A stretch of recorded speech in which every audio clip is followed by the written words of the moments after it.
Era uma madrugada silenciosa na Estação Orbital Atlântica, a 400 quilômetros acima do oceano. A maioria dos tripulantes dormia, exceto pelo engenheiro de dados Victor Lemos, de plantão no setor de comunicação profunda. Ele fazia ajustes de rotina no escaneamento de radiofrequência quando algo estranho apareceu na tela. Um pulso contínuo vindo de Sirius 9. Um sistema estelar que, até onde a ciência sabia, já estava morto há eras.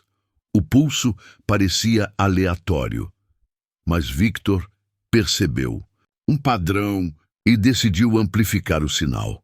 O que ele ouviu gelou o sangue. Era uma voz, humana, feminina, falando com clareza em português brasileiro. Se você está ouvindo isso, ainda há tempo. Vocês precisam me escutar. A dobra está instável. Protejam a fenda. Victor chamou a equipe às pressas. Em minutos, a sala de monitoramento virou caos. Ninguém conseguia explicar aquilo. Como uma voz humana, em português, podia estar sendo transmitida do outro lado da galáxia. E mais, porque ela estava citando termos científicos ainda em fase experimental, o mais perturbador.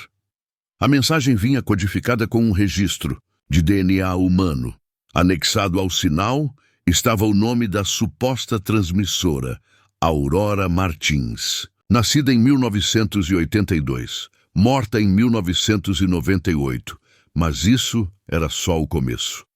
Enquanto a equipe tentava entender como uma mulher morta há décadas podia enviar uma transmissão do espaço, o linguista da missão, Dr. Rafael Nóbrega, notou algo ainda mais sinistro.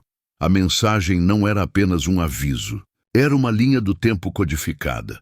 Usando espectrogramas e filtros quânticos, os cientistas revelaram camadas ocultas no áudio, como se a própria voz tivesse sido dobrada várias vezes, sobrepondo-se em diferentes frequências.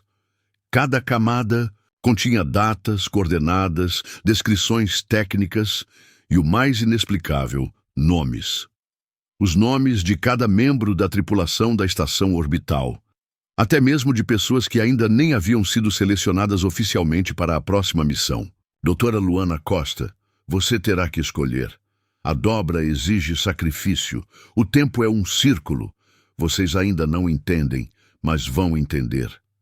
A tensão na estação aumentava.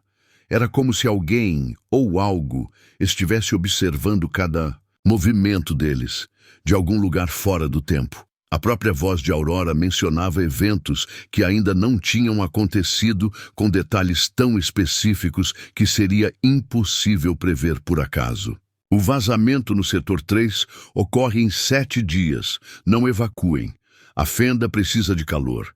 E exatamente 7 dias depois, o vazamento aconteceu. A tripulação já não sabia mais se estavam em uma missão científica ou se eram peças de um plano muito maior. Escrito muito antes de começarem a jogá-lo, o silêncio na estação deixava uma coisa clara. Eles não estavam mais sozinhos. E talvez nunca estivessem. As coordenadas transmitidas por Aurora apontavam para uma região fora do alcance visual. Uma área escura, silenciosa e até então ignorada nos mapeamentos astronômicos. O comandante da missão, Tenente Elias Moura, autorizou um sobrevoo com drones sondadores da estação. O que as câmeras captaram não fazia sentido algum. No meio do vácuo absoluto, onde não deveria haver nada além de poeira cósmica, havia uma anormalidade no tecido do espaço, uma espécie de rachadura flutuante, um vazio pulsante que não refletia luz, mas distorcia tudo ao redor como se fosse um espelho líquido.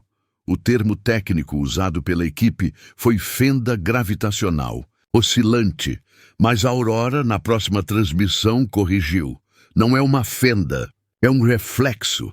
O reflexo de uma realidade que vocês ainda não enxergaram. Os cientistas lançaram uma sonda diretamente na anomalia.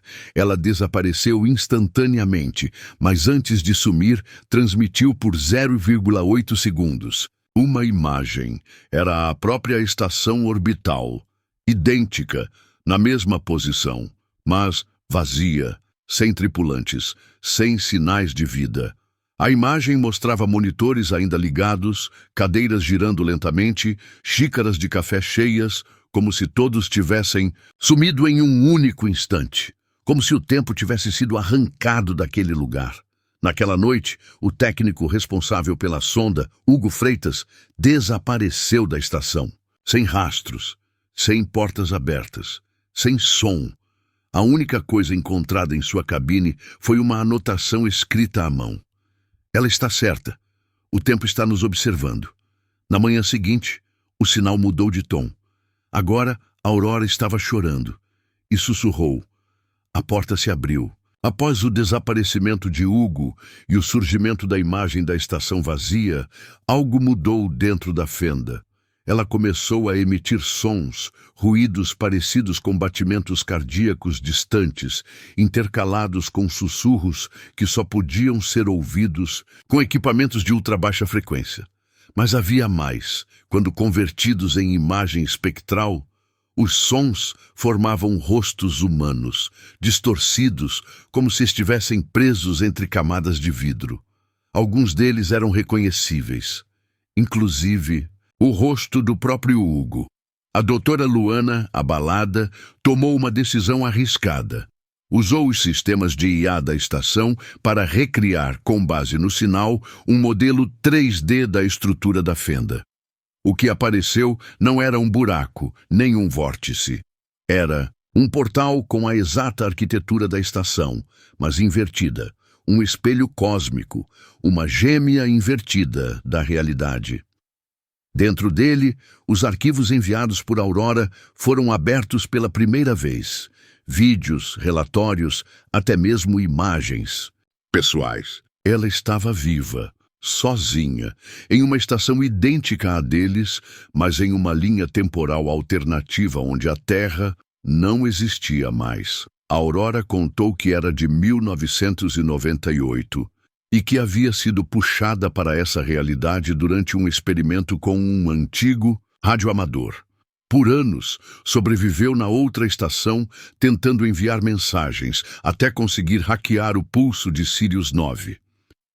Minha Terra foi destruída por um colapso temporal, uma falha na dobra que começa com vocês. Eu sou a última da minha linha. Se vocês não fecharem a fenda, tudo se repete. A tripulação da estação real finalmente entendeu. A fenda era um elo entre mundos paralelos e estava prestes a se abrir por completo. E dessa vez, não seria apenas um reflexo que atravessaria para o nosso lado. Seria tudo. A contagem regressiva começou. Aurora enviou um último aviso. A fenda estava prestes a colapsar. Quando isso acontecesse, as realidades se sobreporiam, criando uma instabilidade tão intensa que nenhuma das duas linhas do tempo sobreviveria. O dilema era claro. Ou selavam a fenda e perdiam a chance de entender o maior fenômeno da história da humanidade, ou atravessavam, arriscando tudo. Doutora Luana, agora à frente da missão, após o desaparecimento do comandante, enfrentava a decisão mais difícil da sua vida. Mas então, algo aconteceu. A estação começou a sofrer pequenas falhas gravitacionais. Relógios pararam, água flutuava em direções opostas, e nas janelas, por um breve instante, eles viram a Terra duplicada. 2 planetas, lado a lado, vibrando em fases diferentes. Era o ponto sem retorno. Luana entrou na câmara de contenção e se preparou para o salto. Antes de entrar na fenda, deixou um único registro de voz no sistema. Se essa mensagem for ouvida, significa que uma versão minha ficou para contar a história. Se eu não voltar, fechem a fenda. Nunca mais tentem abri-la. Ela atravessou. A estação estremeceu. Um pulso eletromagnético percorreu toda a estrutura. E então, silêncio. Durante 48 horas, não houve sinal de vida. Até que, no 3º dia, os sistemas da estação receberam um novo arquivo. Sem vídeo, apenas áudio. Uma voz infantil. Oi, mãe, sou eu. Na Terra, cientistas do mundo inteiro relataram um leve desvio no campo magnético. Satélites perderam o alinhamento por alguns segundos. E, em uma estação remota de observação, em Marte um novo sinal apareceu. Origem, desconhecida idioma, português. Conteúdo, um rascunho manuscrito digitalizado com uma única frase. Se você está ouvindo isso, ainda há tempo. Há tempo.